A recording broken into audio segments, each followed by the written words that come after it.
ഷാർജയിൽ മരിച്ച കൊല്ലം സ്വദേശി അതുല്യെ ഭർത്താവ് കൊന്നതെന്ന് യുവതിയുടെ കുടുംബം.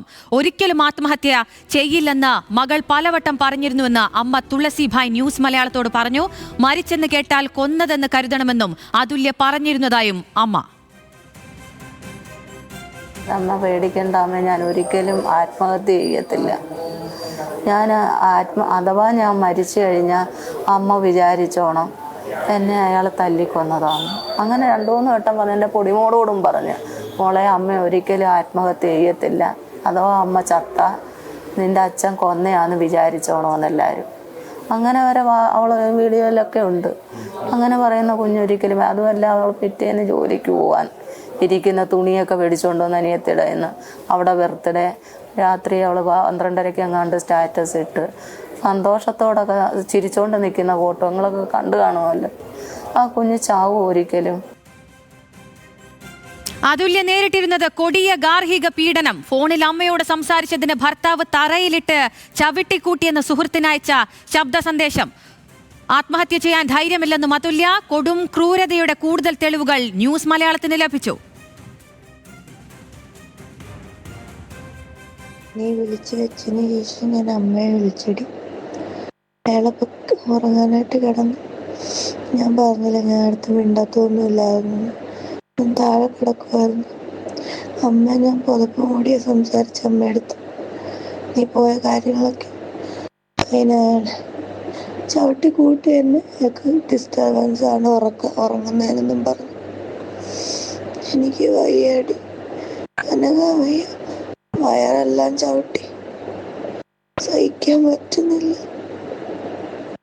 ഇത്രയൊക്കെ കാണിച്ചിട്ട് അയാളുടെ കൂടെ തന്നെ അയാളുടെ കൂടെ നിൽക്കേണ്ടി വരുന്ന അവസ്ഥയാണ്. പറ്റുന്നില്ല, സൂയിസൈഡ് ചെയ്യാൻ പോലുള്ള ധൈര്യമില്ല എനിക്ക്.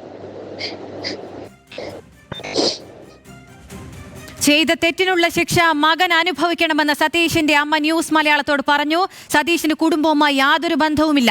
അവസാനം വീട്ടിൽ വന്നത് 4 വർഷം മുൻപ് സഹോദരിയുടെ വിവാഹത്തിനെന്നും അമ്മ. അങ്ങനെ അവരുടെ വഴിക്ക് നമ്മളങ്ങ് വിട്ടത്. എന്നിട്ട് ഇങ്ങനെ സംഭവിച്ചെന്ന് പറയുന്നത് എനിക്ക് അറിയത്തില്ല. എനിക്ക് വിശ്വസിക്കാൻ പോലും പറ്റാത്ത കാര്യങ്ങളാണ് ഈ പറയുന്നത്. പിന്നെ എന്തോ നടന്നതെന്ന് അവിടെ ഉള്ള അവർക്ക് 2 പേർക്ക്, ഒരാൾ പോയി, ഒരാൾക്കറിയാം. പിന്നെ അവനെ ശിക്ഷിക്കട്ടെ, അവനെ ശിക്ഷിക്കുന്നതിന് എനിക്ക് യാതൊരു വിരോധമോ എനിക്കൊരിതുമില്ല. അവൻ തെറ്റ് ചെയ്തിട്ടുണ്ടെങ്കിൽ തീർച്ചയായിട്ടും അവൻ ശിക്ഷ മേടിക്കണം. സതീഷിനെതിരെ കൊലക്കുറ്റം ചുമത്തി കേസെടുത്തിട്ടുണ്ട്. ഷമീർ അബ്ദുള്ളുണ്ട് വിവരങ്ങളുമായി. ഷമീർ, മകളുടേത് ആത്മഹത്യ അല്ലെന്ന് വീണ്ടും ആവർത്തിക്കുകയാണ് ആ കുടുംബം. ഈ ഭർത്താവ് തെറ്റ് ചെയ്തിട്ടുണ്ടെങ്കിൽ ആ മകന് ശിക്ഷ കിട്ടണമെന്ന് ആവർത്തിക്കുകയാണ് ആ ഭർത്താവിന്റെ കുടുംബവും എന്ന് തന്നെയാണ് മനസ്സിലാക്കുന്നത്. ഓരോ മണിക്കൂറിലും ഓരോ നിമിഷത്തിലും ഗുരുതരമായ ദൃശ്യങ്ങളാണ് നമുക്ക് മുന്നിലേക്ക് വരുന്നത്. അതുല്യ എന്തൊക്കെ അനുഭവിച്ചു, എത്രത്തോളം ക്രൂരത അനുഭവിച്ചു എന്നത് എണ്ണി പറയുന്ന ദൃശ്യങ്ങളും തെളിവുകളുമാണ് നമുക്ക് ലഭിക്കുന്നത്, ന്യൂസ് മലയാളത്തിന് ലഭിക്കുന്നത്. എന്തൊക്കെയാണ് വിശദാംശങ്ങൾ?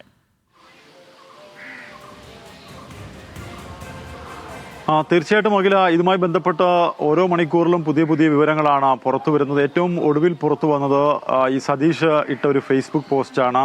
അതുല്യ പോയി, ഞാനും പോകുന്നു എന്നാണ് ആ ഫേസ്ബുക്ക് പോസ്റ്റിൽ പറഞ്ഞിരിക്കുന്നത്. പക്ഷേ അതുമായി ബന്ധപ്പെട്ട് മറ്റു വിവരങ്ങളൊന്നും തന്നെ നമുക്ക് ഷാർജയിൽ നിന്നും ലഭ്യമാകുന്നില്ല. അങ്ങനെ ഒരു ഫേസ്ബുക്ക് പോസ്റ്റ് ഈ സാഹചര്യത്തിൽ വന്നിട്ടുണ്ട്. പക്ഷേ ഈ പെൺകുട്ടി അതുല്യ നേരിട്ടത് കൊടിയ പീഡനങ്ങൾ തന്നെയാണ് എന്നാണ് ഡിജിറ്റൽ തെളിവുകളിൽ നിന്ന് വ്യക്തമാകുന്നത്. ഈ പെൺകുട്ടിയെ ചവിട്ടിക്കൂട്ടി എന്ന് പറയുന്ന ഒരു ഓഡിയോ സന്ദേശം സുഹൃത്തിന് അയച്ചത് നമ്മൾ കേട്ടിരുന്നു.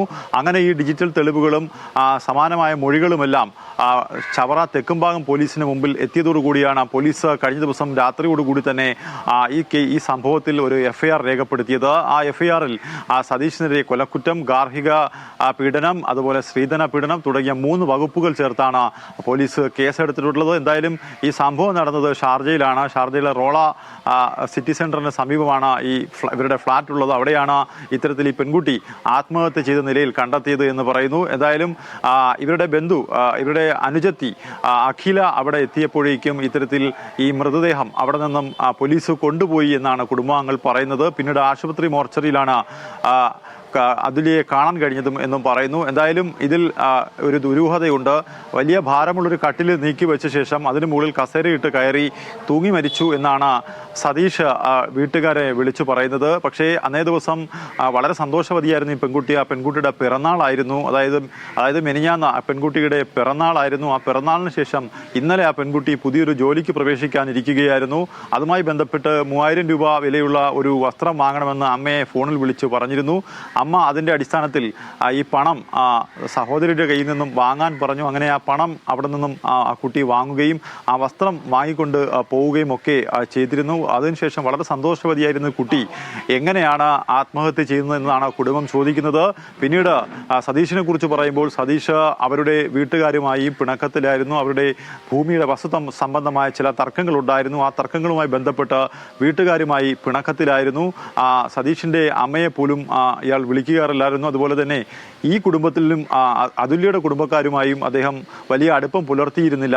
അതായത് 4 വർഷം മുമ്പ് ഈ പെൺകുട്ടിയുമായി ബന്ധപ്പെട്ടുള്ള ഗാർഹിക പീഡന കേസ് ശാസ്താംകോട്ട കോടതി നിലനിന്നിരുന്നു. അന്ന് നിരവധി തവണ കൗൺസിലിംഗ് നടത്തിയ ശേഷമാണ് ഇയാൾക്കൊപ്പം ജീവിക്കാൻ അതുല്യ തീരുമാനിച്ചത്. പക്ഷേ വീട്ടുകാർ അന്നും ഇത് അനുവദിച്ചില്ല. പക്ഷേ അന്ന് രാത്രിയോടുകൂടി ഈ വീട്ടിന് മുന്നിലേക്ക് സതീഷ് വരികയും ആ വീട്ടിനുള്ളിലേക്ക് അതിക്രമിച്ച് കയറാൻ ശ്രമിക്കുകയും ഈ പെൺകുട്ടിയെ കൊണ്ടുപോകാൻ ശ്രമിച്ചതിനുമൊക്കെ അയൽവാസികൾ ഉൾപ്പെടെയുള്ള ആളുകൾ ദൃക്സാക്ഷികളാണ്. അതിനുശേഷം അമ്മയെ കാര്യങ്ങളൊക്കെ ബോധ്യപ്പെടുത്തിയ ശേഷമാണ് ഇയാൾക്കൊപ്പം പോയത്. 1 വർഷമാകുന്നു ഷാർജയിലേക്ക് അതുല്യ പോയിട്ട്. പക്ഷേ പെട്ടെന്നൊരു മരണം. ഈ പെൺകുട്ടി നിരന്തരമായി പീഡനം അനുഭവിച്ചു എന്നുള്ളതിൻ്റെ വിവരങ്ങളും ദൃശ്യങ്ങളും ഒക്കെ തന്നെ അടുത്ത സുഹൃത്തിന് വീഡിയോ സന്ദേശമായി അയച്ചു നൽകിയിരുന്നു. പക്ഷേ അമ്മയിൽ നിന്നും ഏറെക്കുറെ ചില കാര്യങ്ങളൊക്കെ തന്നെ മറച്ചു വെക്കുകയും ചെയ്തിരുന്നു. പക്ഷേ സുഹൃത്ത് ഈ വിവരങ്ങളൊക്കെ തന്നെ മാധ്യമങ്ങൾക്ക് കൈമാറിയതോടുകൂടിയാണ് ഈ കൊടിയ പീഡനത്തിൻ്റെ വിവരങ്ങൾ പുറത്തു വരുന്നത്, ഈ ഓഡിയോ സന്ദേശം പുറത്തു വരുന്നത്.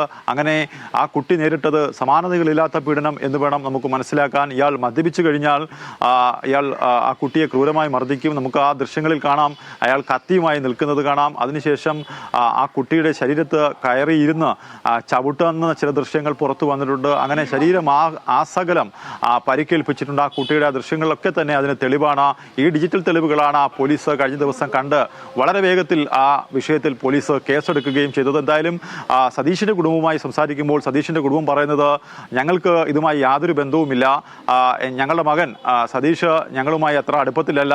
കഴിഞ്ഞ കുറച്ചധികം വർഷങ്ങളായി അവൻ ഞങ്ങളോട് സംസാരിക്കാറില്ല, അമ്മയോട് സംസാരിക്കാറില്ല, സഹോദരങ്ങളോട് സംസാരിക്കാറില്ല. അങ്ങനെ യാതൊരുവിധ അടുപ്പങ്ങളും അവനുമായിട്ടില്ല. അവൻ എന്തെങ്കിലും കുറ്റം ചെയ്തിട്ടുണ്ടെങ്കിൽ അതിൻ്റെ ശിക്ഷ അവൻ അനുഭവിക്കണം എന്നാണ് അവരുടെ കുടുംബാംഗങ്ങളും പറയുന്നത്. എന്തായാലും നിലവിൽ ഇപ്പോൾ ഈ കേസുള്ളത് ചവറ തെക്കുംഭാഗം പോലീസിന് മുമ്പിലാണ് ഈ എഫ്ഐആർ ഉള്ളത്. ഈ എഫ്ഐആർ വിവരങ്ങൾ വെച്ചുകൊണ്ട് ഇനി കുടുംബം ഇന്ത്യൻ കോൺസുലേറ്റിനെയും ഇന്ത്യൻ എംബസിയെയും സമീപിക്കണം. ഇത്തരം വലിയൊരു കുറ്റകൃത്യം ക്രൈം നടത്തിയ ഒരാളാണ് ഷാർജയിലുള്ളത്. അതൊരു ഇന്ത്യൻ പൗരനാണ്. അതും കേരളത്തിൽ താമസിക്കുന്ന, കൊല്ലം ജില്ലയിൽ താമസിക്കുന്ന, തെക്കുംഭാഗത്ത് താമസിക്കുന്ന ഈ പെൺകുട്ടി നേരിട്ടത് സമാനതകളില്ലാത്ത പീഡനമാണ്. അതിന് ഉത്തരവാദിയാണ് ഇയാൾ. അതുകൊണ്ട് തന്നെ അയാളെ അവിടെ നിന്നും നാട്ടിലേക്ക് എത്തിക്കണം, നിയമ നടപടികൾ സ്വീകരിക്കേണ്ടതുണ്ട് തുടങ്ങിയ വിവരങ്ങളൊക്കെ തന്നെ എംബസിയെയും കോൺസുലേറ്റിനെയും അറിയിക്കണം. ഇതിൽ അവരാണ് അന്തിമ തീരുമാനം എടുക്കേണ്ടത്. എന്തായാലും കേസ് വിവരങ്ങൾ സംബന്ധിച്ച് കുടുംബത്തിന്റെ പക്കൽ ഉള്ള ഏക തെളിവ് എന്ന് പറഞ്ഞാൽ ശാസ്താംകോട്ട കോടതിയിൽ 4 വർഷങ്ങൾക്ക് മുമ്പ് നടന്ന കേസാണ്. ആ കേസ് കൗൺസിലിംഗിലൂടെ ഒത്തുതീർപ്പായതാണ്. ആ കേസിന്റെ വിവരങ്ങൾ മാത്രമാണ് കുടുംബത്തിന്റെ പക്കലുള്ളത്. ആ വിവരങ്ങൾ വലിയ തെളിവായി കേസിൽ വരും. ഈ വിവരങ്ങളൊക്കെ തന്നെ ശാസ്താംകോട്ട പോലീസിന് മുമ്പിലുണ്ട്. ഈ വിവരങ്ങൾ എംബസിക്കും കോൺസുലേറ്റിനും കുടുംബം കൈമാറും. എന്തായാലും അവർക്ക് ചില പരിമിതികളുണ്ട്. ഒരു സഹോദരി മാത്രമാണ് ഷാർജയിലുള്ളത്, അവരുടെ ഭർത്താവുമാണ്. ഷാർജയിലെ ഇന്ത്യൻ അസോസിയേഷൻ അടക്കമുള്ള സംഘടനകൾ ഇവർക്ക് സഹായം വാഗ്ദാനം ചെയ്തിട്ടുണ്ട്, നിയമ നടപടികൾക്കുള്ള സഹായം വാഗ്ദാനം ചെയ്തിട്ടുണ്ട്. അങ്ങനെ എല്ലായിടങ്ങളിൽ നിന്നുമുള്ള ഒരു സഹായം ഇവർക്ക് ലഭിക്കുന്നുണ്ട്. വലിയ കൊടിയ പീഡനം ഈ പെൺകുട്ടി നേരിട്ടു എന്നതാണ്, സമാനതകളില്ലാത്ത പീഡനം നേരിട്ടു എന്നുള്ളതാണ് ഏറ്റവും ഒടുവിൽ നമുക്ക് പറയാൻ കഴിയുന്നത്. ഒരിക്കലും തൻ്റെ മകൾ ആത്മഹത്യ ചെയ്യില്ല എന്ന് അമ്മ തുളസിഭായി അല്പസമയം മുമ്പ് ന്യൂസ് മലയാളത്തോട് പറഞ്ഞു. കാരണം 10 വയസ്സുള്ള ഒരു പെൺകുട്ടി അവർക്കൊപ്പമുണ്ട്. ആ കുട്ടിയുടെ ജീവിതം ഓർത്തുകൊണ്ട്, ആ കുട്ടിയുടെ പഠനം ഓർത്തുകൊണ്ട് ഈ കുട്ടി ഇത്തരത്തിലൊരു ആത്മഹത്യക്ക് മുതിരില്ല. പിന്നീട് ആ കുട്ടിയുടെ ശബ്ദ സന്ദേശത്തിൽ പറയുന്നത്, താൻ ഏതെങ്കിലും കാരണവശാൽ മരണപ്പെട്ടു പോയാൽ അത് എന്നെ ഭർത്താവ് കൊലപ്പെടുത്തിയതാകും, ഭർത്താവായിരിക്കും അപായപ്പെടുത്തിയതെന്ന് ചില ഓഡിയോ സന്ദേശങ്ങളിൽ പറയുന്നുമുണ്ട്. മരണം ആ കുട്ടിക്ക് പേടിയായിരുന്നു എന്ന് കുടുംബം പറയുന്നു. അങ്ങനെ എല്ലാവിധ തെളിവുകളും സതീഷിന് എതിരാവുന്ന ഒരു സാഹചര്യത്തിലാണ് നിലവിൽ ഇപ്പോൾ ഈ മണിക്കൂറുകൾ കടന്നു പോകുന്നത്. ശരി ഷമീർ, ആത്മഹത്യ അല്ല അതെന്നത് വീണ്ടും വീണ്ടും ആവർത്തിക്കുകയാണ് ആ കുടുംബം. തെളിവുകൾ നിരത്തി ആവർത്തിക്കുകയാണ്. പ്രതി ഈ സതീഷ് തന്നെയാണെന്നത് കൂടുതൽ തെളിവുകൾ നിരത്തിക്കൊണ്ട് ആവർത്തിക്കുകയാണ്. വിവരങ്ങൾ നൽകുകയായിരുന്നു ഷമീർ അബ്ദുൾ.